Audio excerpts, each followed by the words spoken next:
Cinéphile, salut! Hong Kong French Film Festival. Oui, c'est un peu loin, mais ça vaut le détour, enfin si vous en avez les moyens. Nos films français y sont particulièrement bien représentés et seront même projetés 4 avant-premières qui ne sont pas encore sortis en France. Alors, qu'est-ce qu'on attend ?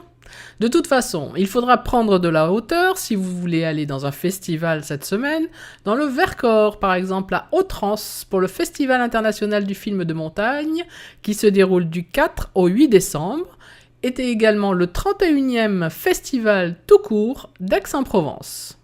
Semaine éclectique pour ce début décembre. Alors, commençons par les comédies. Vous vous souvenez de Cédric Lapiche ? Il emmène Robin Duris, Audrey Tautou, Cécile de France à New York pour un casse-tête chinois.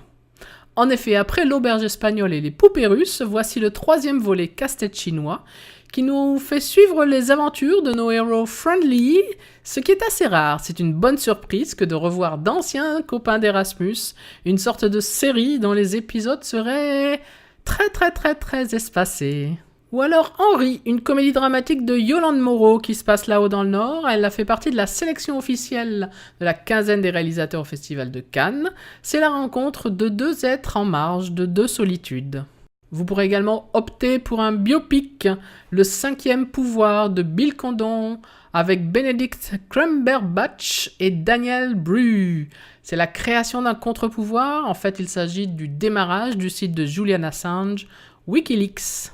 Zulu, un thriller violent de Jérôme Salle, qui est un réalisateur français, avec Orlando Bloom, et il s'est offert Forest Whitaker. Dans une Afrique du Sud, encore hantée par l'apartheid, deux policiers, un noir, un blanc, pourchassent le meurtrier sauvage d'une jeune adolescente. La jalousie, un autre drame de Philippe Garrel, avec Louis Garrel et Anna Mouglalis. Il a été 4 fois nominé à la Mostra de Venise cette année.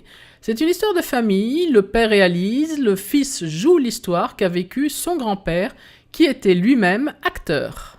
Le cours étrange des choses de Raphaël Nadjari, une sélection officielle également à la quinzaine des réalisateurs, les relations étranges entre un père et son fils. Rêve d'or, un drame qui a reçu le prix d'interprétation Un certain regard au Festival de Cannes.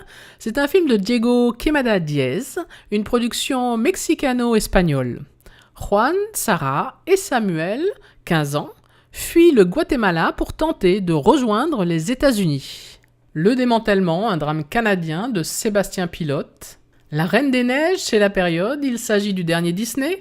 Comment sauver le royaume d'un éternel hiver ? Et enfin, pour ceux qui aiment se faire peur, Carrie, La Vengeance, un film d'horreur de Kimberly Pierce. Ça nous vient des États-Unis. Voilà, c'est tout pour aujourd'hui. Bon ciné et à la semaine prochaine.